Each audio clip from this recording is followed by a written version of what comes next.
Radio Tehran, শুরু হচ্ছে বিশ্ব সংবাদ।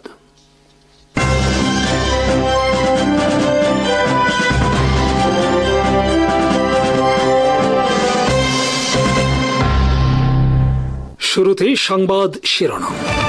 আবার আলোচনায় বাংলাদেশের চীন থেকে J-10C যুদ্ধ বিমান কেনার প্রসঙ্গ। বাধা আরোপে সক্রিয় দেশি ও বিদেশি ষড়যন্ত্রকারীরা। কুখ্যাত মিয়ানমার আর্মির ভূমিকায় এবার রাখাইনের বিদ্রোহী আরাকান আর্মি। চলছে রোহিঙ্গা নিধন অভিযান। 1 বছরে 1.5 লাখের বেশি রোহিঙ্গা প্রবেশ বাংলাদেশে। সিরিয়ায় আবার বিমান হামলা ইসরায়েলের। আবার আলোচনায় এসেছে বাংলাদেশের চীন থেকে শক্তিশালী J-10C ফাইটার জেট কেনার বিষয়। 2 দিন ধরে মূলধারার কয়েকটি গণমাধ্যমের অনলাইনের খবরে বলা হয়েছে, অনেকদিন থেমে থাকার পর বাংলাদেশ চীন থেকে 1 ডজন J-10C যুদ্ধ বিমান কেনার আলোচনা শুরু করেছে। গত মার্চ মাসে চীন সফরে যারা প্রধান উপদেষ্টা ডক্টর মোহাম্মদ ইউনূসের সফর সঙ্গী ছিলেন, তাদের মধ্যে 2 জন গণমাধ্যমকে তথ্য জানিয়েছেন। মার্চ মাসে চীন সফরের সময় ডক্টর মোহাম্মদ ইউনূস চীন থেকে 1 ডজন J-10C যুদ্ধ বিমান কেনার বিষয়ে সরাসরি চীনা প্রেসিডেন্ট শি জিনপিংয়ের সাথে আলোচনা করেছেন বলে তখন খবর বের হয়। কিন্তু চীন সফর শেষে এ নিয়ে আর কোনো অগ্রগতির খবর শোনা যায়নি। এর কারণ হিসেবে প্রকাশিত বিভিন্ন খবরে বলা হয়েছে, ভারত বিভিন্নভাবে মরিয়া হয়ে চেষ্টা করেছে চীন থেকে বাংলাদেশ যেন কোনো অবস্থাতেই এ বিমান সংগ্রহ করতে না পারে। এ লক্ষ্যে বাংলাদেশের গুরুত্বপূর্ণ সেক্টরে থাকা ভারতীয় এজেন্টরা সরকারের নীতি নির্ধারকদের বোঝাতে চেষ্টা করে এই যুদ্ধ বিমান বাংলাদেশের কেনার দরকার নেই। এই যুদ্ধ বিমান কিনলে ভারতের সাথে সম্পর্কের মারাত্মক অবনতি ঘটবে। ভারত আগ্রাসন চালাতে পারে বাংলাদেশে, কারণ এই বিমান হবে বাংলাদেশের পক্ষ থেকে ভারতের নিরাপত্তার জন্য বড় ধরনের হুমকি। বাংলাদেশের উচিত সামরিক খাতে এত অর্থ ব্যয় না করে বরং সামাজিক ও অর্থনৈতিক উন্নতির দিকে মনোযোগ দেওয়া।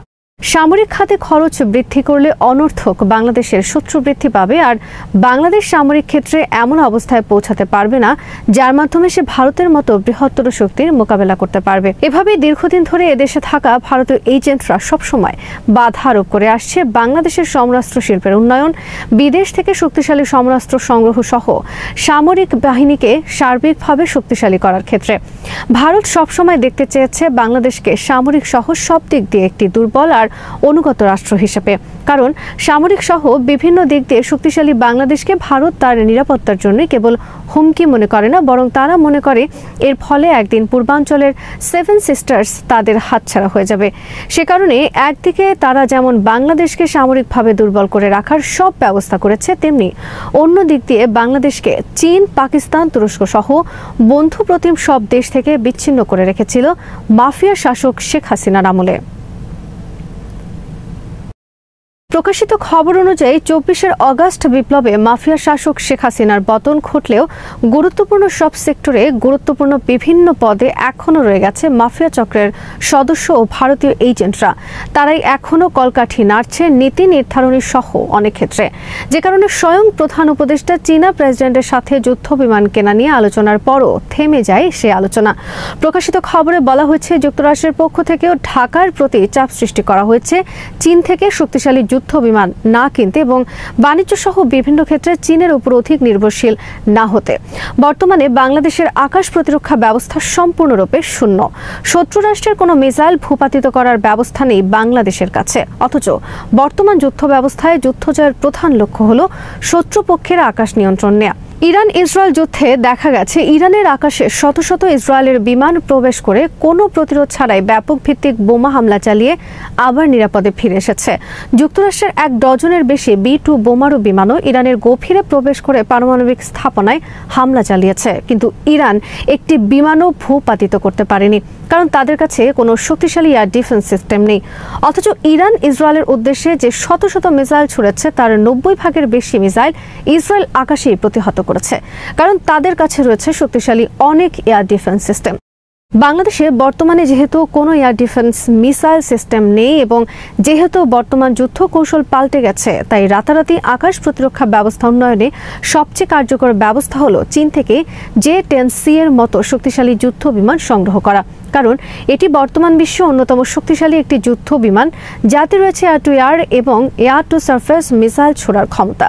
এই বিমানে রয়েছে চীনের মাঝারি ও দূরপাল্লার air two air PL-15 missile system, যা আকাশে অবস্থান করে 200 থেকে 300 কিলোমিটার পর্যন্ত দূরের শত্রুপক্ষের যুদ্ধ বিমানে নিখুঁতভাবে আঘাত করতে পারে। একইভাবে শত্রুর ছোড়া মিসাইলও আকাশে প্রতিহত করতে পারে। রয়েছে শক্তিশালী রাডার সিস্টেম। মে মাসের যুদ্ধে পাকিস্তান তাদের আকাশে অবস্থান করে চীনা জে-10C যুদ্ধ বিমানের সাহায্যে ভারতের আকাশে ধ্বংস করেছে শক্তিশালী রেফালে ফাইটার জেট। সামরিক বিশ্লেষকরা মনে করেন বাংলাদেশের কাছে যদি বিমান আসে তাহলে আকাশ প্রতিরক্ষার ক্ষেত্রে বাংলাদেশের রাতারাতি উন্নতি ঘটবে। বিশ্লেষকদের মতে বাংলাদেশ যদি এই যুদ্ধ বিমান সত্যি সত্যি চীন থেকে সংগ্রহ করে তবে নিশ্চিত করতে হবে চীনা PL-15 missile system, radar system সহ যাবতীয় আধুনিক প্রযুক্তির সমন্বয় যেন অবশ্যই তাতে থাকে। কারণ এর আগে বাংলাদেশ রাশিয়া থেকে মিগ যুদ্ধ বিমান সংগ্রহ করলেও ভারতের কারণে তাতে রাখা হয়নি আধুনিক অনেক প্রযুক্তি ও সিস্টেম। ফলে নামে মাত্র এসব যুদ্ধ বিমানের আকাশে তেমন কোনো ভূমিকা নেই শত্রুর বিরুদ্ধে।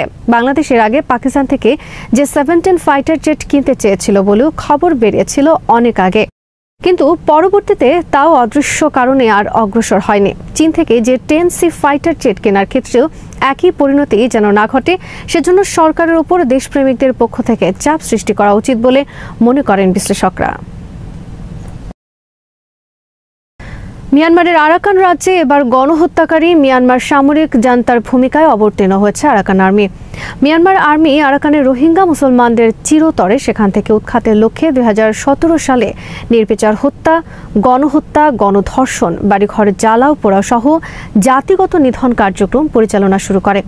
তখন 10 লাখের বেশি রোহিঙ্গা পালিয়ে বাংলাদেশে আশ্রয় নেয়। কুখ্যাত মিয়ানমার আর্মি রোহিঙ্গাদের প্রতি সেই একই জাতিগত নিধন কার্যক্রম পরিচালনা শুরু করেছে সেখানকার বিদ্রোহী আরাকান আর্মি। এর ফলে জাতিসংঘের তথ্য অনুসারে গত 1 বছরে বাংলাদেশে নতুন করে প্রবেশ করেছে 1.5 লাখের বেশি রোহিঙ্গা। বাংলাদেশে নতুন করে আসা রোহিঙ্গারা গণমাধ্যমকে জানিয়েছেন আরাকান আর্মি সেখানে নির্বিচারে রোহিঙ্গাদের হত্যা ও ধর্ষণ করছে, বাড়িঘর জ্বালিয়ে দিচ্ছে, রোহিঙ্গা যুবকদের জোর করে যুদ্ধে নিয়ে যাচ্ছে, কেউ অস্বীকার করলেই তাকে হত্যা করছে। তারা প্রতি রোহিঙ্গা পরিবারের কাছে তারা 1 লাখ করে টাকা দাবি করছে, অন্যথায় তারা সেখানে থাকতে পারবে না বলে জানিয়ে দিয়েছে। এর ফলে তারা সবকিছু ছেড়ে আবার বাংলাদেশে আসা শুরু করেছে। আরাকান আর্মির বর্বরতা কেবল এখানেই থেমে নেই, তারা নিয়মিতভাবে টেকনাফ থেকে ধরে নিয়ে যাচ্ছে বাংলাদেশের জেলেদের। বাংলাদেশের সীমানায় প্রবেশ করে তারা এই ঔদ্ধত্যপূর্ণ কার্যক্রম চালিয়ে যাচ্ছে। গত 4 দিনে কমপক্ষে 40 জন বাংলাদেশি জেলেকে ধরে নিয়ে গেছে। এ ঘটনায় গুরুতর প্রশ্ন উঠেছে বাংলাদেশ নৌবাহিনী ও কোস্ট গার্ডের ভূমিকা নিয়ে। বাংলাদেশ সীমান্তে মিয়ানমার আর্মি ও আরাকান আর্মির যুদ্ধের কারণে জীবনের কোনো নিরাপত্তা নেই বাংলাদেশ সীমান্তের লোকজনের। মিয়ানমার থেকে ছোড়া গোলায় অতীতে নিহত হয়েছে একাধিক বাংলাদেশি, কিন্তু বাংলাদেশ সরকারের পক্ষ থেকে মাঝে মধ্যে নামেমাত্র প্রতিবাদপত্রের মধ্যে সীমাবদ্ধ রাখা হয়েছে এই বিষয়ক পদক্ষেপ। অতীতে মিয়ানমার আর্মির হেলিকপ্টারও লঙ্ঘন করেছে বাংলাদেশের আকাশসীমা। শেখ হাসিনার সময় এর কোনো প্রতিবাদও করা হয়নি। মিয়ানমার আর্মির পর এবার বিদ্রোহী আরাকান আর্মিও অবলীলায় লঙ্ঘন করে চলেছে বাংলাদেশের সার্বভৌমত্ব, কিন্তু কার্যকর কোনো ব্যবস্থা নেওয়া হচ্ছে না বর্তমান সরকারের পক্ষ থেকে।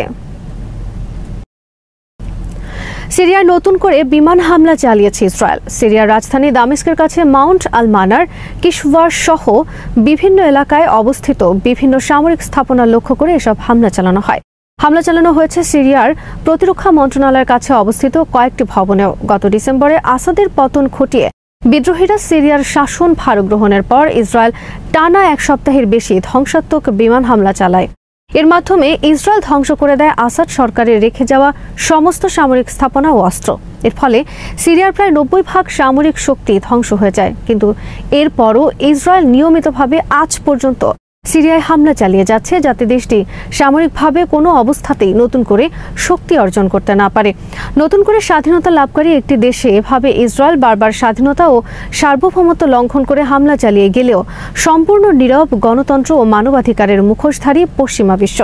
এদিকে ইসরায়েলের অভিযানের ফলে গাজার বিভিন্ন এলাকা থেকে লোকজন তাদের এলাকা থেকে ছুটছে শরণার্থী শিবিরের দিকে। পশ্চিম এশিয়ার আকাশে অশান্তি আবারও ঘনাচ্ছে। ইরান ইসরায়েল সংঘাতের পরাশক্তি চীনের দিকে নজর দিয়েছে, আর বেইজিং সরাসরি তেহরানের মিসাইল ভান্ডার পুনর্গঠনে সাহায্যের হাত বাড়িয়েছে। শুধু পুনর্গঠন নয়, চীনের পদক্ষেপ ইরানের প্রতিরক্ষা ক্ষমতা আরও শক্তিশালী করছে। তেল আবিবের জন্য এটি গভীর উদ্বেগের কারণ। গত বছর 12 দিনের যুদ্ধ ইরান ইসরায়েলের মধ্যে একটি রণকাহিনী হিসেবে ইতিহাসে নাম লেখায়। সে সময়ে ইরানি মিসাইলের তাণ্ডব ইসরায়েলের গুরুত্বপূর্ণ প্রযুক্তি কেন্দ্র বিশ্ববিদ্যালয় ও সামরিক ঘাঁটি লক্ষ্যবস্তুতে পরিণত হয়েছিল। পশ্চিমা গণমাধ্যমে পুরো ছবি প্রকাশ পায়নি, কারণ ইসরায়েল কঠোর সেন্সরশিপ চালাচ্ছে। তবে এখন দেখা যাচ্ছে চীন সেই সময়ে ইরানের পাশে ছিল।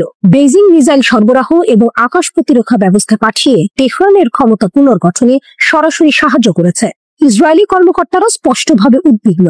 তাদের মতে চীনের এই পদক্ষেপ শুধু মিসাইল পুনঃসংরক্ষণ নয়, বরং ইরানের সামরিক শক্তি দ্রুত সম্প্রসারণের প্রমাণ। চীনের সমর্থন ইরানের মিসাইল ভান্ডারকে আরো শক্তিশালী করছে। এটা আমাদের অস্তিত্বের জন্য হুমকি, জানিয়েছেন ইসরায়েলি রাষ্ট্রদূত। চীনের এই সহযোগিতা পশ্চিমাদের ধারণাকে পুরোপুরি চ্যালেঞ্জ করছে। তারা শুধু সরঞ্জাম সরবরাহ করছে না, বরং ইরানের পুনর্গঠিত প্রতিরক্ষা ক্ষমতাকে একটি বাস্তব বিপদ হিসেবে দাঁড় করাচ্ছে। 12 দিনের যুদ্ধের ধ্বংসস্তূপের মধ্যে ইরানি মিসাইলের শক্তি এখন আরো ঘনিষ্ঠভাবে প্রশিক্ষিত, পুনর্গঠিত এবং চীনের প্রযুক্তি সমর্থিত। ইসরায়েল এবং যুক্তরাষ্ট্র এই বিষয়ে নিশ্চয়তা পাননি যে চীন ইরানকে পরবর্তী যুদ্ধের জন্য সরাসরি মিসাইল সরবরাহ করবে, কিন্তু বেইজিং এর সামরিক কৌশল স্পষ্ট। চীনের এই সমর্থন কেবল প্রতিরক্ষা নয়, বরং একটি রাজনৈতিক ও কৌশলগত বার্তা। ইরান ও চীনের ঘনিষ্ঠ সহযোগিতা পশ্চিমাদের জন্য নতুন রণকৌশল তৈরি করেছে। ইরানের শক্তি এখানে স্পষ্ট। 12 দিনের যুদ্ধে ইরানি মিসাইল আকাশ থেকে ভূমি লক্ষ্যবস্তুতে নিখুঁত আঘাত করেছে। চীনের সমর্থনে এখন এই ক্ষমতা আরো বৃদ্ধি পেয়েছে। মিসাইল পুনর্গঠন, আকাশ প্রতিরক্ষা ব্যবস্থা এবং নতুন প্রযুক্তি সবই ইরানকে প্রথম যুদ্ধের তুলনায় অনেক বেশি প্রাণঘাতী করে তুলেছে। ইসরায়েলি কর্মকর্তারা হুঁশিয়ারি দিয়ে বলছেন, পরবর্তী যুদ্ধ প্রথমটির চেয়ে কঠোর এবং প্রাণঘাতী হবে। পশ্চিমা গোয়েন্দা সংস্থা, বিশেষ করে ইউরোপীয়রা তেহরান ও বেইজিং এর ঘনিষ্ঠ সহযোগিতা পর্যবেক্ষণ করছে। যুদ্ধবিরতি থাকলেও আকাশে ঝড়ের পূর্বাভাস স্পষ্ট। ইরান ও চীনের এই নতুন যৌথ উদ্যোগ কেবল সামরিক শক্তি বৃদ্ধি করছে না, বরং প্রতিরক্ষা কৌশলকে আরো সমন্বিত ও প্রযুক্তি নির্ভর করেছে। চীনের সমর্থন ইরানের সার্বভৌমত্ব রক্ষা, আঞ্চলিক স্থিতিশীলতা এবং প্রতিরক্ষা সক্ষমতা বৃদ্ধির ক্ষেত্রে একটি নাটকীয় পরিবর্তন আনে। পশ্চিমারা সতর্ক, চীনের এই পদক্ষেপ ভবিষ্যতের সংঘাতকে আরো জটিল করে তুলছে। আকাশে অশান্তি, মিসাইলের ছোঁয়া এবং পূর্বাভাসের ছায়া সব মিলিয়ে ইরান চীন জোট বিশ্বকে একটি নতুন রণকৌশল দেখাচ্ছে। যে কোনো মুহূর্তে দ্বিপাক্ষিক সংঘাতের আগুন ছড়িয়ে পড়তে পারে। পশ্চিম এশিয়ার আকাশে এখন শুধু যুদ্ধ নয়, উত্তেজনা, শক্তি এবং কৌশলের নাটক চলছে, যা সিনেমার মতো প্রতিটি মুহূর্তে। পৃথিবীর বুকে চীনের ক্রমবর্ধমান সামরিক শক্তি যেন ধীরে ধীরে অদৃশ্য আগুনের রেখা আঁকছে। পশ্চিমারা চীনের দ্রুত সামরিক আধুনিকীকরণ দেখে আতঙ্কিত, কিন্তু তারা বুঝতে পারছে না পিপলস লিবারেশন আর্মি PLA এর প্রকৃত লক্ষ্য এবং চীনের গভীর কৌশল। গত 2 দশকে চীন তার প্রতিরক্ষা ও সামরিক সক্ষমতায় নজিরবিহীন অগ্রগতি করেছে। একসময় বিদেশি প্রযুক্তি এবং সামরিক আমদানি ছাড়া বেইজিং এর অস্ত্র শক্তি অর্ধনির্ভরশীল ছিল। এখন তারা স্বয়ংসম্পূর্ণ। উন্নত যুদ্ধ বিমান, হাইপারসনিক ক্ষেপণাস্ত্র, বিমানবাহী রণতরী এবং মানববিহীন যুদ্ধযন্ত্র সবই দেশীয় উৎপাদনে তৈরি। শুধু তাই নয়, চীন যুদ্ধের নতুন রূপক কল্পনা করছে, কৃত্রিম বুদ্ধিমত্তা, স্বায়ত্তশাসিত সিস্টেম এবং বুদ্ধিমান যুদ্ধ নিয়ে। ওয়াশিংটন ও তার মিত্রদের চোখে এই অগ্রগতি যেন বিপদের ঘণ্টা বাজাচ্ছে। তারা চীনের জন্য নতুন জোট তৈরি করছে, অস্ত্র প্রতিযোগিতা ত্বরান্বিত করছে। কিন্তু চীনের প্রকৃত লক্ষ্য শুধুই আধিপত্য নয়। PLA এর আধুনিকীকরণ চীনের বৃহত্তর সংস্কারের অংশ, যা দেশের সার্বভৌমত্ব রক্ষা এবং দীর্ঘমেয়াদী উন্নয়ন নিশ্চিত করার জন্য। শি জিনপিং সামরিক সংস্কারের মাধ্যমে বাহিনীকে পুনর্গঠন করেছেন। 3 লক্ষ সৈন্য সংখ্যা হ্রাস, কমান্ড কাঠামো শক্তিশালীকরণ, দুর্নীতি বিরোধী অভিযান সবই PLA কে আরো দক্ষ, আরো মনোনিবেশী এবং রাজনীতির নিয়ন্ত্রণে রাখার কৌশল। শির মতবাদ অনুযায়ী 2049 সালের মধ্যে PLA কে বিশ্বমানের সামরিক বাহিনীতে রূপান্তরিত করা হবে। 2027 সালের মধ্যে একটি বড় মাইলফলকও অর্জনের লক্ষ্য রয়েছে। পশ্চিমারা এটিকে তাইওয়ান আক্রমণের ইঙ্গিত হিসেবে দেখলেও বাস্তবে এটি প্রতিরক্ষা এবং প্রস্তুতির কৌশল। চীনের প্রযুক্তিগত অগ্রগতি চমকপ্রদ। 6ষ্ঠ প্রজন্মের গোপন যুদ্ধ বিমান, হাইপারসনিক ক্ষেপণাস্ত্র এবং ড্রোন রোবোটিক সিস্টেম সবই যুদ্ধক্ষেত্রে নতুন মাত্রা যোগ করছে। 9 হেভেন্স ড্রোন ক্যারিয়ার একসাথে 100টি ড্রোন উৎক্ষেপণ করতে পারে। নতুন পারমাণবিক সাবমেরিন, 2টি বিমানবাহী রণতরী এবং টাইপোর এর পারমাণবিক শক্তিচালিত রণতরী সবই চীনের আঞ্চলিক ও কৌশলগত শক্তিকে বহুগুণ বাড়িয়েছে। চীনের এই শক্তি সম্পূর্ণ প্রতিরক্ষামূলক। তার আগ্রাসনের জন্য নয়, বরং বিদেশি হস্তক্ষেপ রোধ, সার্বভৌমত্ব রক্ষা এবং দীর্ঘমেয়াদী শান্তিপূর্ণ উন্নয়ন নিশ্চিত করার জন্য তৈরি হচ্ছে। হ্যাঁ, চীনের অস্ত্রশক্তি দ্রুত বাড়ছে, কিন্তু এই আধুনিকীকরণ তাদের অর্থনৈতিক ও রাজনৈতিক অবস্থানের সঙ্গে সামঞ্জস্যপূর্ণ, আর বিশ্বকে আতঙ্কিত করার জন্য নয়। চীনের সামরিক আধুনিকীকরণ একটি গভীর পরিকল্পনার অংশ। প্রযুক্তি, দক্ষতা এবং রাজনৈতিক নিয়ন্ত্রণ সবকিছু একসাথে মিলে PLA কে একটি শক্তিশালী আধুনিক প্রতিরক্ষা বাহিনী বানিয়েছে। পশ্চিমারা যত হুমকি দেখুক, চীনের প্রকৃত উদ্দেশ্য সোজাসুজি শক্তি প্রদর্শন নয়, বরং নিরাপত্তা নিশ্চিত করা।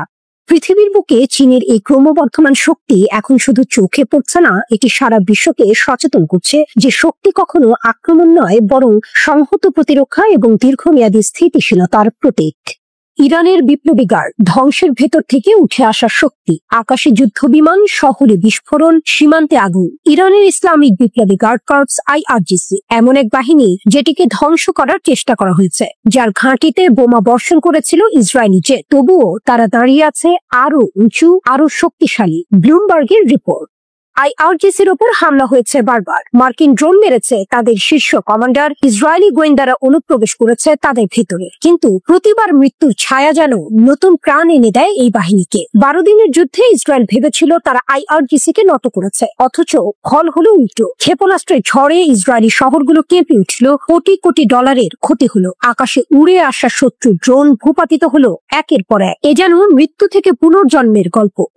জাতীয়তাবাদের আগুন। ইরানিদের সবাই যে সরকারের সমর্থক তা নয়, তবুও যখন ইসরায়েলের বোমা তেহরানের আকাশ চিরে নামে, তখন একটাই শব্দ গর্জে ওঠে, প্রতিরোধ। IRGC সেই প্রতিরোধের প্রতীক। বিদেশে হামলা ঠেকানো শুধু সামরিক কাজ নয়, এটি জাতীয় গর্ব।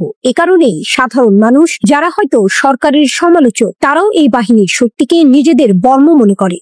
যুদ্ধ থেকে রাষ্ট্রে। 1979 সালের বিপ্লবের পর IRGC জন্মেছিল জনগণের সেনাবাহিনী হিসেবে, কিন্তু 4 দশক পেরিয়ে আজ তারা শুধু সেনা নয়, রাষ্ট্রের ভেতরে রাষ্ট্র। একদিকে তারা হামাস, হিজবুল্লাহর মতো মিত্র শক্তিকে সমর্থন দেয়, অন্যদিকে হাসপাতাল বানায়, বিশ্ববিদ্যালয় দাঁড় করায়, এমনকি তেহরানের মেট্রোর সুড়ঙ্গ খনন করে। অর্থনীতি, তেল থেকে অবকাঠামো, সবখানেই তাদের উপস্থিতি। কেউ বলে দুর্নীতি, কেউ বলে অপরিহার্য। সত্য হলো তাদের ছাড়া ইরান এগোয় না। যুদ্ধের উত্তরাধিকার। 1980 থেকে 1988 টানা 8 বছর ইরান ইরাক যুদ্ধ।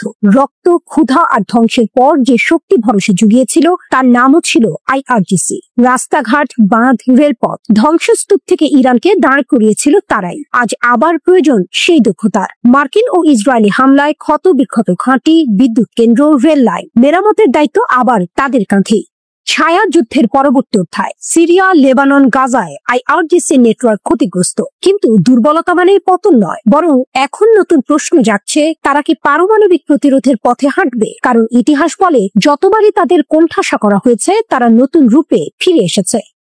গভীরে গেঁথে যাওয়া শিকড়। আজ ইরানের রাষ্ট্রযন্ত্রের ভেতরে আরো গভীর শিকড় গেড়েছে IRGC। জাতীয় প্রতিরক্ষা কাউন্সিলে তারা এখন মুখ্য খেলোয়াড়। ভবিষ্যতের যে কোনো যুদ্ধে কমান্ড ও কন্ট্রোলের চাবিকাঠি তাদের হাতে।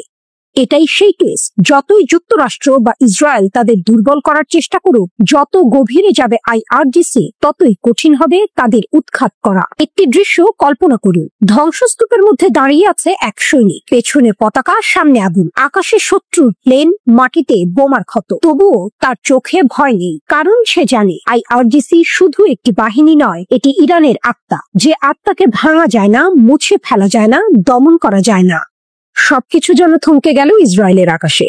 বেন গুরিয়ন বিমানবন্দরে ফ্লাইট বন্ধ, সতর্কতা সাইরেন প্রতিটি শহরে বাজছে, নেতানিয়াহু থেকে তেল আবিব, আল কুদস পর্যন্ত। এই নাটকীয় পরিস্থিতি সৃষ্টি করেছে ইয়েমেনের সশস্ত্র বাহিনী, যাদের সামরিক শক্তি এখন এক নতুন মাত্রায় পৌঁছেছে। ইয়েমেনের ব্রিগেডিয়ার জেনারেল ইয়াহিয়া সারি টেলিভিশনে ঘোষণা করেন, বেন গুরিয়ন বিমানবন্দর লক্ষ্য করে একটি বড় সামরিক অভিযান পরিচালিত হয়েছে। হাইপারসনিক প্যালেস্টাইন 2 ক্ষেপণাস্ত্র ব্যবহার করে তারা বিমান চলাচল বন্ধ করে দিয়েছে। লক্ষ লক্ষ ইসরায়েলি বসতি স্থাপনাকারীকে আশ্রয় কেন্দ্রে পাঠানো হয়েছে। ইয়েমেন শুধু গাজার পাশে দাঁড়াচ্ছে না, তারা সরাসরি ইসরায়েলের অন্তঃসীমায় আঘাত হানছে। সারি বলেন, গাজার বিরুদ্ধে 2 বছরের ইসরায়েল নৃশংসতা এবং ইয়েমেনের উপর আগ্রাসনের প্রতিশোধ হিসেবে আমরা এই অভিযান চালালাম। আমাদের লক্ষ্য গণহত্যামূলক অপরাধের প্রতিশোধ নেওয়া। এই কথার মধ্যে যেন যুদ্ধের গভীর কণ্ঠে প্রতিধ্বনি। ইয়েমেনের সশস্ত্র বাহিনী এখন শুধু প্রতিরোধ নয়, আক্রমণেও দক্ষ। তারা ইতিমধ্যে হাইফা, আল নাকাব মরুভূমি, উম্মে আল রাশরাশ এবং বিয়ার আল সাবেতেও 6টি গুরুত্বপূর্ণ লক্ষ্যবস্তুতে ড্রোন হামলা চালিয়েছে। নতুন আঘাত শুধু শুরুর ইঙ্গিত, এটি গাজার সাথে সংহতি প্রকাশের এক ভয়ঙ্কর বার্তা। ইসরায়েলি সামরিক সম্প্রচার জানিয়েছে গত 5 মাসে ইয়েমেন ইসরায়েল অভিমুখে 70টি রকেট নিক্ষেপ করেছে, গড় করে প্রতি 48 ঘন্টায় এক আঘাত। এমনকি প্রতিটি আঘাতের সাথে তারা এক উচ্চ মূল্যবান লক্ষ্যকে একনিষ্ঠভাবে ভাঙছে। এটা দেখাচ্ছে ইয়েমেনের সশস্ত্র বাহিনী এখন পরিমাপহীন শক্তি হিসেবে আবির্ভূত হয়েছে। এদিন বেন গুরিয়ন বিমানবন্দরের সাময়িক বন্ধের খবর সাংবাদিকদের মাধ্যমে ছড়িয়ে পড়ে। মিডিয়া সূত্র জানায় ইয়েমেন থেকে ক্ষেপণাস্ত্র নিক্ষেপের পর 200টিরও বেশি স্থানে সতর্কতা সাইরেন বাজানো হয়েছে। বিমানবন্দর বন্ধ হওয়া মাত্রার মধ্যে ইসরায়েলের প্রতিরক্ষা ব্যবস্থা হুঁশিয়ার হয়েছে, কিন্তু হাইপারসনিক ক্ষেপণাস্ত্রের ভয় দেখাতে পারবে কেবল রেডিও সতর্কতায়।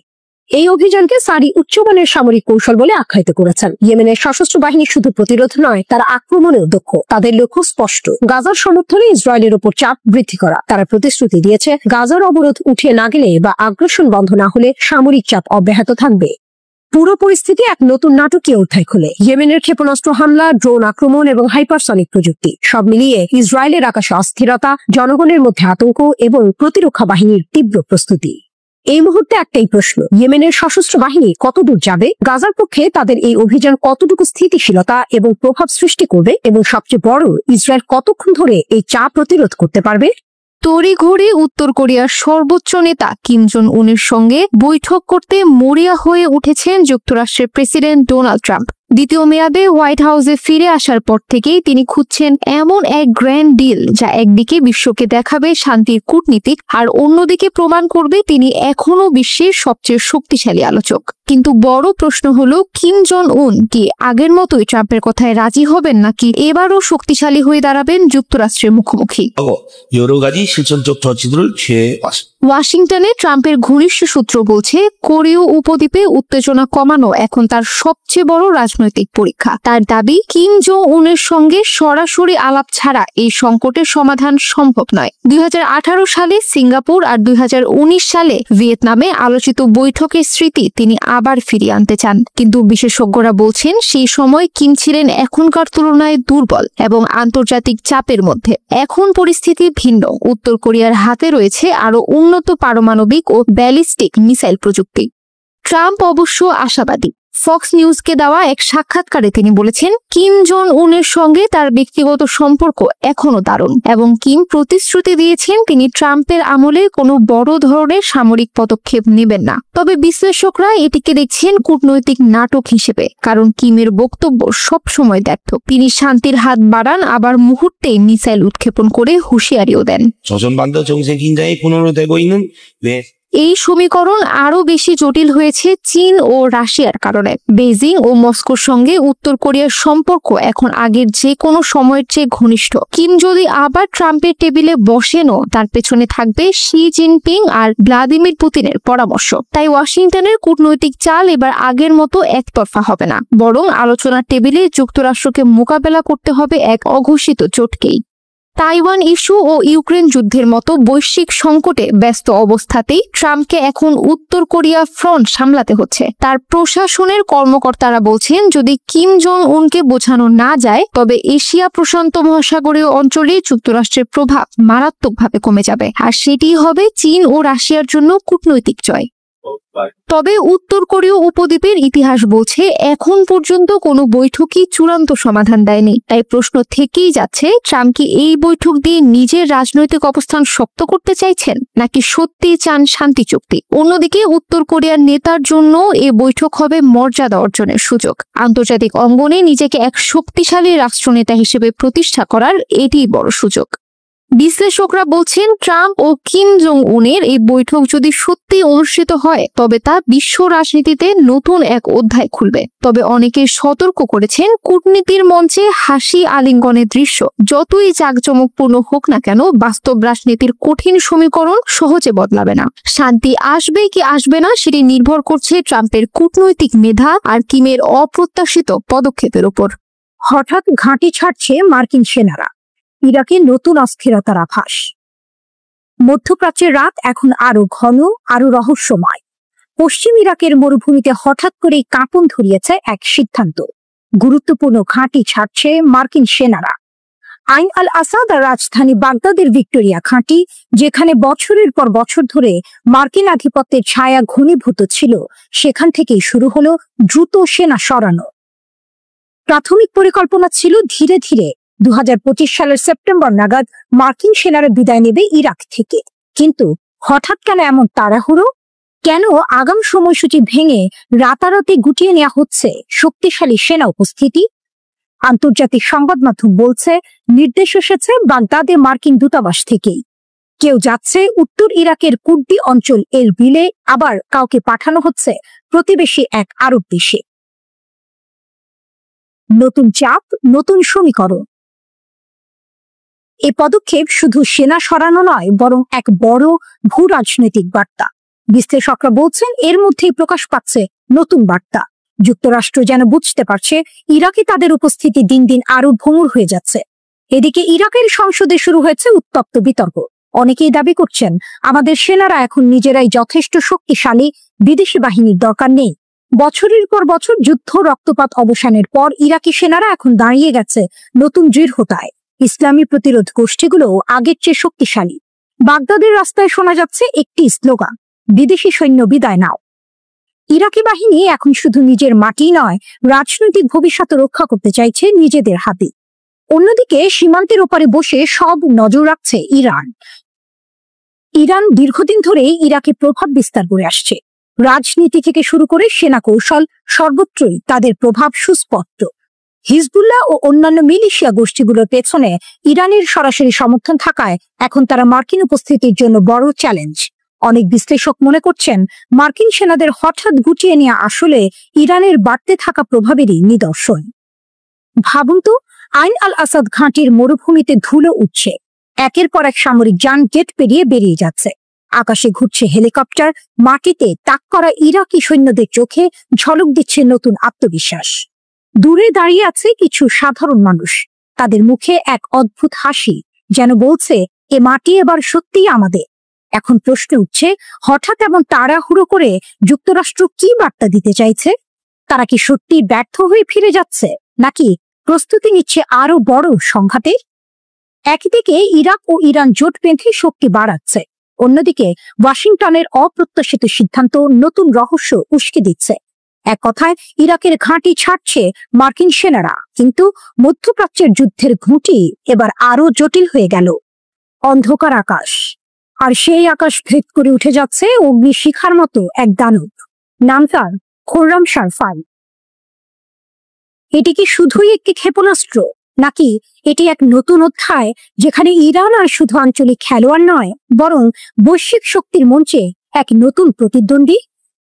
সাম্প্রতিক দিনগুলোতে ইরানের এক শীর্ষ নেতা প্রকাশ্যে হুঁশিয়ারি দিয়েছেন, এবার আর কেবল ইসরায়েল নয়, মিসাইল ছুটবে সরাসরি আমেরিকার মূল ভূখণ্ডে।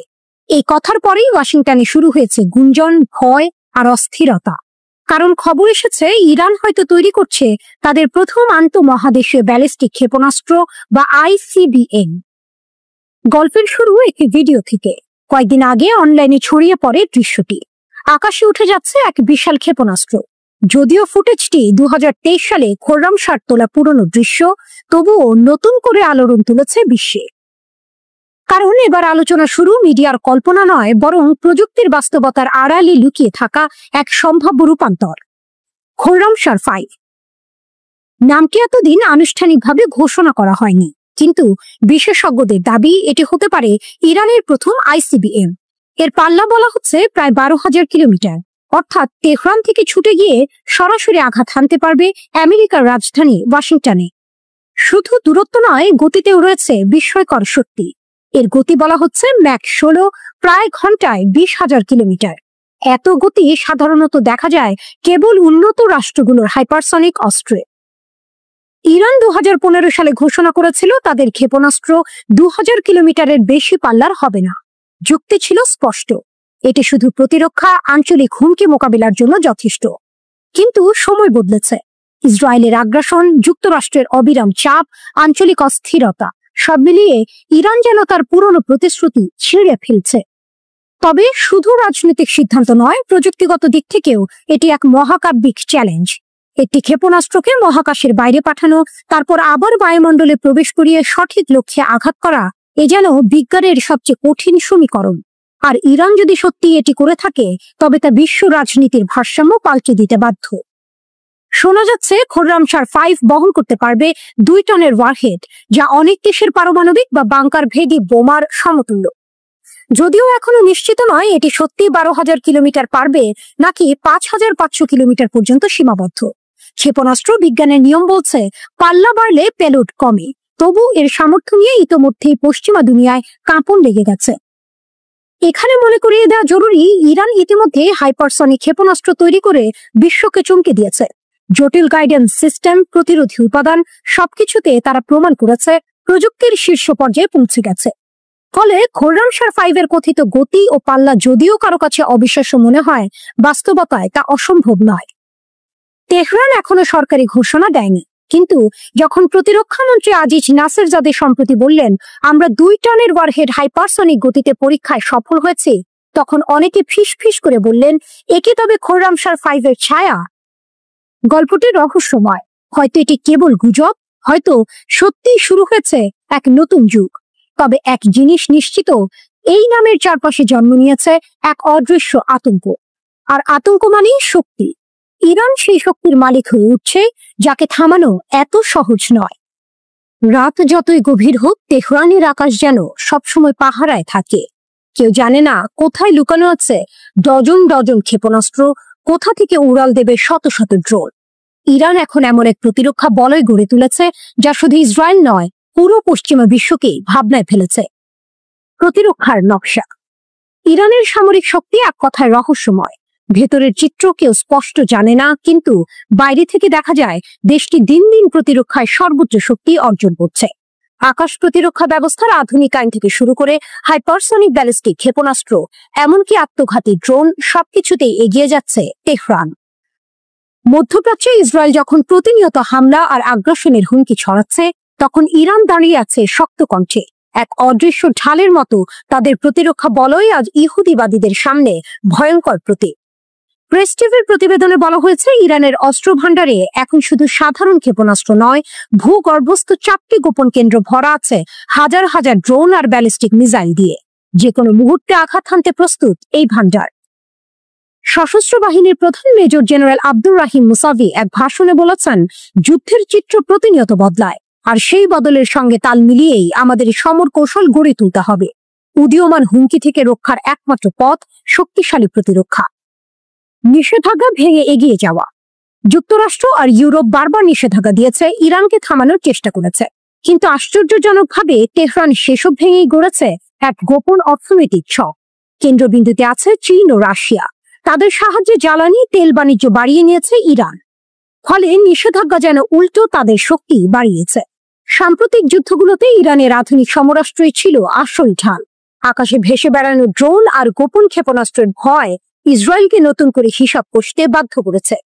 বিশ্লেষকরা বলছেন আজকের ইরান আর 10 বছর আগের ইরান নয়। এখনকার ইরান এক আঞ্চলিক শক্তি, যার আকাশে প্রতিরক্ষার বলয় ভেদ করা প্রায় অসম্ভব। একজন বৃদ্ধ গ্রামবাসী হয়তো দাঁড়িয়ে আছেন পাহাড়ের ঢালে দাঁড়িয়ে। দূরে আকাশে ইরানি ড্রোনের গুনগুন শব্দ শোনা যাচ্ছে। তিনি মৃদু হাসি দিয়ে বলেন, আমাদের সন্তানরা এখন জানে আকাশে শত্রুর ছায়া যত বড় হোক না কেন, আমাদের প্রতিরোধ আরো বড়। এটাই আজকের ইরাক। যুদ্ধ নয়, বরং যুদ্ধের প্রস্তুতিই তাদের সবচেয়ে বড় শক্তি। আকাশে লুকোনো রহস্যময় ভাণ্ডার, ভূগর্ভে গোপন ক্ষেপণাস্ত্র আর কূটনীতিকে শক্ত চোট, সব মিলে ইরান হয়ে উঠেছে এমন এক প্রতিরোধ শক্তি যা ভেঙে পড়া সহজ নয়। দুই দিক থেকে আগুনের ঋণ। ভারত কি পারবে টিকে থাকতে? উপমহাদেশের আকাশে জমছে এক ঝড়। একদিকে কাশ্মীর নিয়ে পাকিস্তানের হুমকি, অন্যদিকে লাদাখ ও অরুণাচল নিয়ে চীনের আগ্রাসন। দুই ফ্রন্টে দম বন্ধ করে দিয়েছে ভারতকে। এ যেন দাবার ছকে দুই রাজার মাঝে আটকে পড়া এক ঘোড়া, যেখানে এক কদম ভুল মানে শেষ খেলা। পারমাণবিক হুমকির বজ্রধ্বনি। হঠাৎ করেই পাকিস্তানের সেনাপ্রধান ছুড়ে দিলেন সরাসরি হুমকি, পরমাণু যুদ্ধ। যে কথা এতদিন গোপনে ঘুরছিল তা এবার গর্জে উঠল প্রকাশ্যে। আর চীন সীমান্তে তাদের সৈন্যরা শুধু দাঁড়িয়েই নেই, চোখের ভাষায় জানিয়ে দিচ্ছে যদি সুযোগ মেলে ঝাঁপিয়ে পড়বে। ভারতের হাতে পরমাণু অস্ত্র আছে ঠিকই, কিন্তু তাদের পাল্লা সীমিত। যদি পাকিস্তান চীন একসাথে আক্রমণ করে, তখন এশিয়ার মানচিত্র কেঁপে উঠতে পারে। যুদ্ধ লাগলে পাকিস্তান ও চীন একে অপরের পাশে দাঁড়াবে, এতে কোনো সন্দেহ নেই। তাদের পেছনে আছে আরেক দৈত্য, রাশিয়া। পুতিন বাহিনীর হাতে আছে RS-28 সারমাট আন্তঃমহাদেশীয় ব্যালিস্টিক মিসাইল, 18,000 কিলোমিটার দূরে আঘাত হানতে পারে। আরও আছে বিউরেভেস্টনিক নামের পরমাণু চালিত ক্রুজ মিসাইল, যার পরিসীমা নাকি অসীম। এই শক্তি দিয়ে চাইলে কয়েক মিনিটে ভারতকে ধুলোয় মিশিয়ে দিতে পারে মস্কো।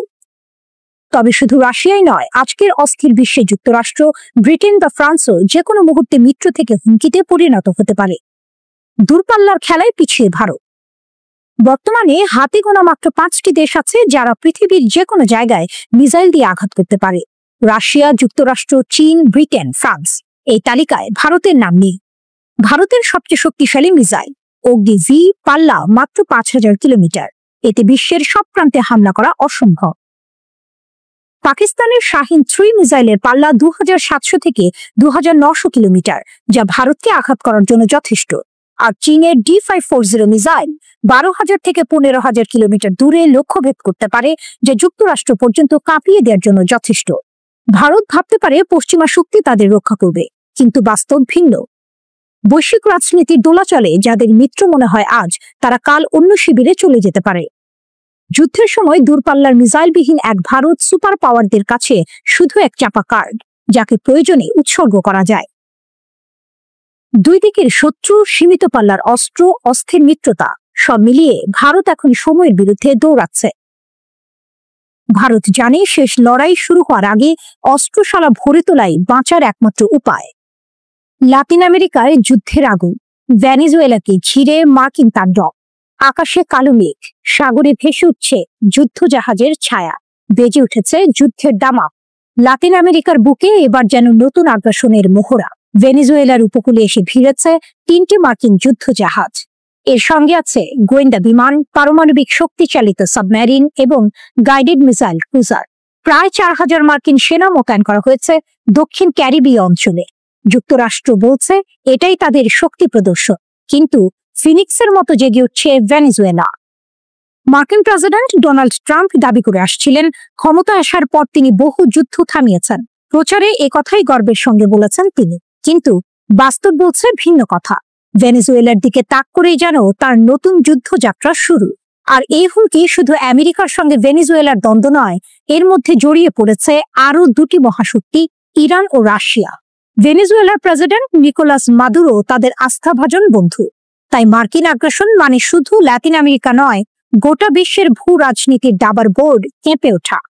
মাদুরোর জবাব, 45 লাখ মিলিশিয়া মাঠে আমেরিকার হুমকিতে ভেনেজুয়েলার প্রেসিডেন্ট নিকোলাস মাদুরো পিছপা হননি, বরং হুঙ্কার দিয়েছেন দেশের আকাশ, ভূমি আর সাগর রক্ষা করবেন তিনি। ঘোষণা দিয়েছেন 45 লাখের বেশি সশস্ত্র মিলিশিয়া সদস্য প্রস্তুত আছে। যুদ্ধ যদি আসে তারা লড়বে শেষ রক্তবিন্দু পর্যন্ত। আরেকদিকে যুক্তরাষ্ট্র মাদুরোর মাথার জন্য পুরস্কারের অর্থ বাড়িয়ে দিয়েছে। তাকে মাদক ব্যবসায়ী হিসেবে অভিযুক্ত করছে তারা, কিন্তু মাদুরো জানেন এটা আসলেই ক্ষমতা দখলের ষড়যন্ত্র। চীনের শক্ত বার্তা, শি জিনপিং এর চীন এ ঘটনার পর সরাসরি হুঁশিয়ারি দিয়েছে। জাতিসংঘ সনদের কথা টেনে বলেছে কোন দেশের সার্বভৌমত্ব ভাঙা যাবে না। ভেনেজুয়েলাকে চাপ দিয়ে ক্ষমতাচ্যুত করার চক্রান্ত আন্তর্জাতিক আইনের পরিপন্থী। চীনের বিশেষজ্ঞরা বলছেন আসল কারণ তেল। ভেনেজুয়েলার বিশাল তেলের ভান্ডার এখন যাচ্ছে চীনের হাতে। যুক্তরাষ্ট্র সেই পথ আটকে দিতে চায়। এ কারণেই ভেনেজুয়েলার দিকে বন্দুক তাক করছে তারা। আরও মাদুরো জানান কারা তার পাশে। জনসম্মুখে তিনি চীনের প্রযুক্তির প্রশংসা করেছেন। তার এই চীন বন্দনা নিঃসন্দেহে আমেরিকার শরীরে আরও আগুন ধরিয়ে দিয়েছে। বিশ্লেষণ, দাবার বোর্ডে নতুন যুদ্ধ। প্রশ্ন এখন একটাই, চীন কি সরাসরি ভেনেজুয়েলার পাশে দাঁড়াবে?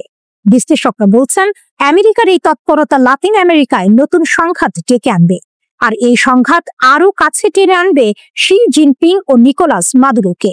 ভেনেজুয়েলা শুধু লাতিন আমেরিকার তেল সমৃদ্ধ দেশ নয়, বরং মার্কিন আধিপত্যের বিরুদ্ধে এক প্রতিরোধের প্রতীক।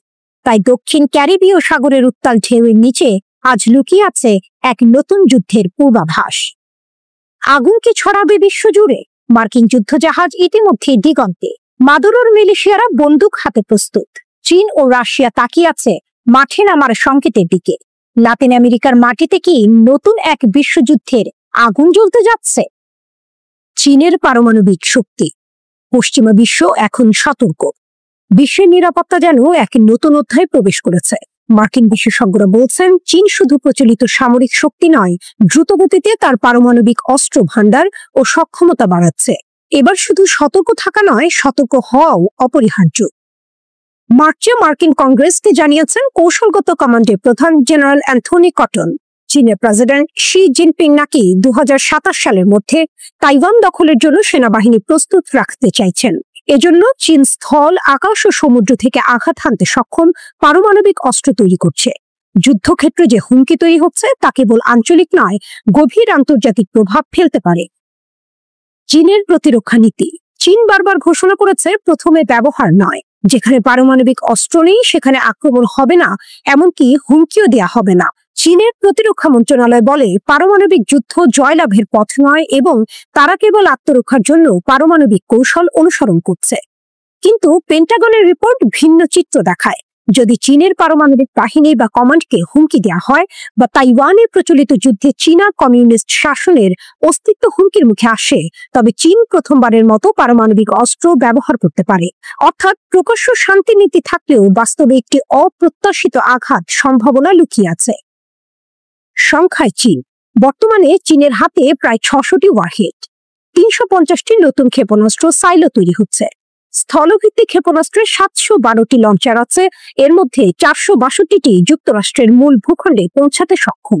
People's Liberation Army PLA road mobile লঞ্চারও গড়ে তুলছে, যা ক্ষিপ্র গতিতে হামলা চালাতে সক্ষম।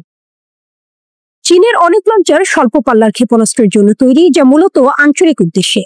কিন্তু আন্তর্জাতিক বিশ্লেষকরা মনে করছেন, এই দ্রুত সম্প্রসারণ এবং আধুনিকীকরণ যে কোনো মুহূর্তে বড় হুমকিতে রূপ নিতে পারে। পেন্টাগনের পূর্বাভাস অনুযায়ী 2030 সালের মধ্যে চীনের কার্যকরী পারমাণবিক ওয়ারহেডের সংখ্যা 1000 ছাড়িয়ে যাবে। রাতের আকাশে ক্ষেপণাস্ত্রের ট্রেইল, বিস্ফোরণের আগে ধোঁয়া, দূরে শীর্ষস্থানীয় শহরের আলো। চীনের আধুনিক ক্ষেপণাস্ত্র ঘাঁটি শান্তির প্রতীক নয়, বরং সামরিক প্রভাবের সিলুয়েট। মার্কিন ও আন্তর্জাতিক গোয়েন্দারা সতর্ক, বিশ্লেষকরা ব্যস্ত এবং বিশ্বের চোখ কেবল একদিকে। চীনের পারমাণবিক ক্ষমতা কেবল সংখ্যা নয়, বিশ্ব রাজনীতিতে নতুন উত্তেজনার হুক। প্রথমে ব্যবহার নয় নীতি শৃঙ্খলহীন হলেও হুমকি সৃষ্টি করছে। একটি ছোট ভুলের পরিণতি হতে পারে অপ্রত্যাশিত। বিশ্ব এখন প্রস্তুত নয় শুধুমাত্র রণক্ষেত্রে, বরং কূটনৈতিক মঞ্চেও। সময় বলবে এই পারমাণবিক দৌড়ে কার জয় হবে, কার পরাজয়। আমেরিকা এবং ইরানের সম্পর্ক বিশ্বের সবচেয়ে জটিল এবং বিতর্কিত সম্পর্কগুলোর মধ্যে একটি। এই দুটি দেশের মধ্যে 41 বছর ধরে কোনো কূটনৈতিক যোগাযোগ নেই। দুই সুপার পাওয়ার একাধিকবার যুদ্ধের দ্বারপ্রান্তে চলেও আসে। 2020 সালের শুরুর দিকে এক বড় সংঘাতের পরিস্থিতি তৈরি হয়েছিল, যখন আমেরিকা ইরানের একজন মেজর জেনারেলকে ড্রোন হামলায় হত্যা করে। এর জবাবে ইরান ইরাকে আমেরিকান সামরিক ঘাঁটিতে ক্ষেপণাস্ত্র হামলা চালায়। এই সংঘাতের মূল কারণগুলো বোঝার জন্য এর ইতিহাসের দিকে তাকাতে হবে। 20 শতকের শুরুতে ব্রিটিশরা ইরানে তেল আবিষ্কার করে। ব্রিটিশরা ইরানকে মাত্র 16% মুনাফা দিয়ে একটি কোম্পানি গঠন করে, যা থেকে বেশিরভাগ লাভ তারাই নিত। 1951 সালে ইরানের গণতান্ত্রিকভাবে নির্বাচিত প্রধানমন্ত্রী মোহাম্মদ মোসাদ্দেক এই কোম্পানিকে জাতীয়করণ করেন। এর 2 বছর পর 1953 সালে ব্রিটিশ এবং আমেরিকান গোয়েন্দা সংস্থা CIA মিলে একটি সামরিক অভ্যুত্থানের মাধ্যমে মোসাদ্দেকের সরকারকে ক্ষমতাচ্যুত করে এবং শাহকে একনায়ক হিসেবে বসিয়ে দেয়।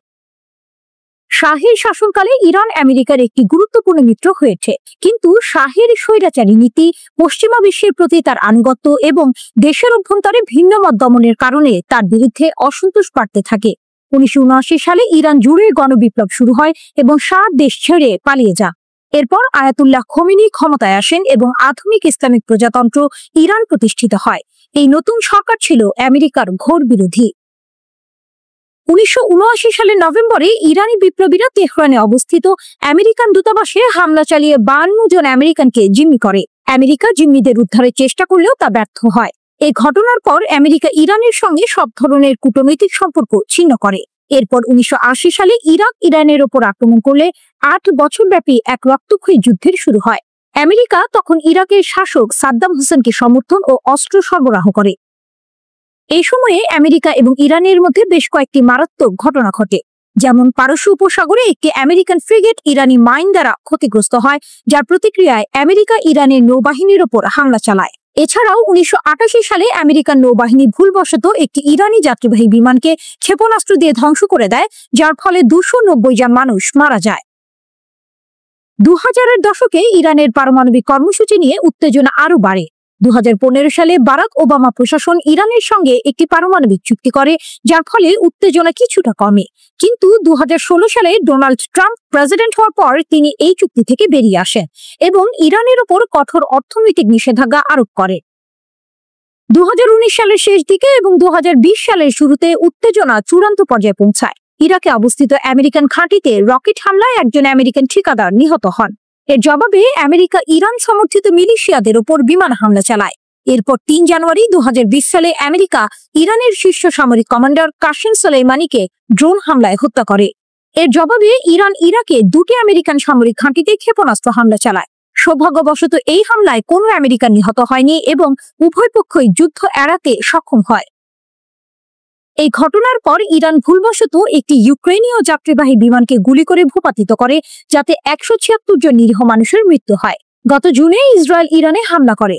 এক পর্যায়ে যুক্তরাষ্ট্র ইরানের পারমাণবিক স্থাপনায় করে। জবাবে কাতারে অবস্থিত আল উদেইদ মার্কিন সামরিক ঘাঁটিতে হামলা করে ইরান। এরপরই যুদ্ধবিরতিতে সম্মত হয় ইরান ও ইসরায়েল। সৌদি আরবের স্বপ্নে হুথিদের আঘাত। লোহিত সাগরের বন্দর কি এবার অচল? মধ্যপ্রাচ্যে সৌদি আরবের যুবরাজ মোহাম্মদ বিন সালমানের এক স্বপ্ন দেশের তেল নির্ভরতা কমিয়ে এক বৈচিত্র্যময় আধুনিক অর্থনীতি গড়ে তোলা। তার এই স্বপ্নের নাম ভিশন 2030।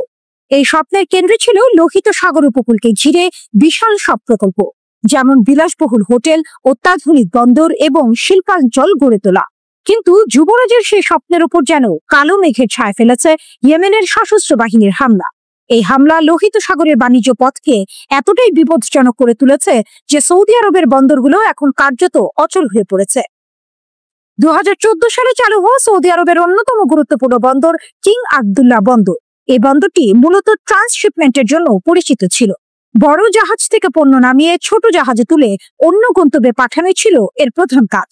কিন্তু হুথিদের হামলার পর এই বন্দরের চিত্র পুরোপুরি পাল্টে গেছে। মেরিন ট্রাফিকের তথ্য অনুযায়ী 2023 সালে এই বন্দরে যেখানে 188টি কন্টেইনারবাহী জাহাজ এসেছিল, 2024 সালে তা কমে দাঁড়ায় মাত্র 59টিতে, প্রায় 70% পতন। চলতি বছরেও পরিস্থিতি একই রকম। এই বন্দর এখন এতটাই লোকসানে চলছে যে মালিকরা চাইলেও এটি বিক্রি করতে পারছেন না। বন্দরের কর্মকর্তারা বলছেন, আন্তর্জাতিক শিপিং কোম্পানিগুলো এখন লোহিত সাগর এড়িয়ে আফ্রিকার দক্ষিণ প্রান্ত দিয়ে ঘুরে যাচ্ছে। এতে তাদের পথ লম্বা হলেও তারা হুথিদের হামলার ঝুঁকি এড়াতে পারছে। এই কারণে কিং আবদুল্লাহ বন্দরের ট্রান্সশিপমেন্ট ব্যবসা প্রায় বন্ধ হয়ে গেছে। সৌদি আরবের অন্য একটি গুরুত্বপূর্ণ বন্দর জেদ্দা ইসলামিক বন্দর এর অবস্থাও খুব একটা ভালো নয়। সেখানেও জাহাজ চলাচল কমেছে, যদিও কিং আবদুল্লাহ বন্দরের মতো এতটা তীব্র প্রভাব পড়েনি। এর কারণ হলো জেদ্দা বন্দর মূলত সৌদি আরবের পশ্চিমাঞ্চলের জন্য আমদানি পণ্যের প্রবেশপথ, তাই ট্রান্সশিপমেন্টের ওপর এর নির্ভরতা কম। কিন্তু পরিস্থিতি এমন যে এশিয়া থেকে আসা অনেক কন্টেইনারবাহী জাহাজ এখন সৌদি আরবের পূর্ব উপকূলের দাম্মামের কিং আব্দুল আজিজ বন্দরে ভিড়ছে। এক কর্মকর্তা জানান, দাম্মাম এখন তুলনামূলকভাবে নিরাপদ। এই পুরো ঘটনাটি যুবরাজ সালমানের ভিশন 2030 এর জন্য এক বড় ধাক্কা। লোহিত সাগর উপকূলকে ঘিরে তার যে স্বপ্ন ছিল তা হুথিদের হামলায় কার্যত হুমকির মুখে পড়েছে। বিশেষজ্ঞরা বলছেন, ভিশন 2030 এর সাফল্যের জন্য লোহিত সাগর উপকূলের উন্নয়ন অত্যন্ত জরুরি ছিল, কারণ এটি তেল গ্যাসের বাইরে অর্থনৈতিক বৈচিত্র্য আনার একটি প্রধান উপায়। এখানে এক নাটকীয় মোচড় আসে যখন দেখা যায় ইয়েমেনি সশস্ত্র বাহিনী শুধুমাত্র ইসরায়েলের দিকে মনোযোগ দিয়েছে। গাজায় যুদ্ধবিরতি চলাকালীন তারা সমুদ্রপথে হামলা বন্ধ রেখেছিল, কিন্তু ইসরায়েল একতরফা ভাবে যুদ্ধবিরতি বাতিল করলে হুথিরা আবার হামলা শুরু করে। এই গ্রীষ্মে তারা গ্রিসের 2টি জাহাজ ডুবিয়ে দেয়, যা আন্তর্জাতিক শিপিং কোম্পানিগুলোকে আরো বেশি সতর্ক করে তোলে। মার্কিন প্রেসিডেন্ট ডোনাল্ড ট্রাম্প হুথিদের বিরুদ্ধে ব্যাপক বিমান হামলা শুরু করলেও সৌদি আরব তাকে অনুরোধ করে মে মাসের উপসাগর সফরের আগে হামলা বন্ধ করতে। মিশরের গোয়েন্দা কর্মকর্তারাও মার্কিন কর্মকর্তাদের বলেছেন, হুথিদের থামানোর একমাত্র উপায় হলো গাজায় স্থায়ী যুদ্ধবিরতি। অর্থাৎ হুথিদের এই হামলার মূল কারণ রাজনৈতিক, সামরিক নয়। এর সমাধানও সামরিকভাবে সম্ভব নয়।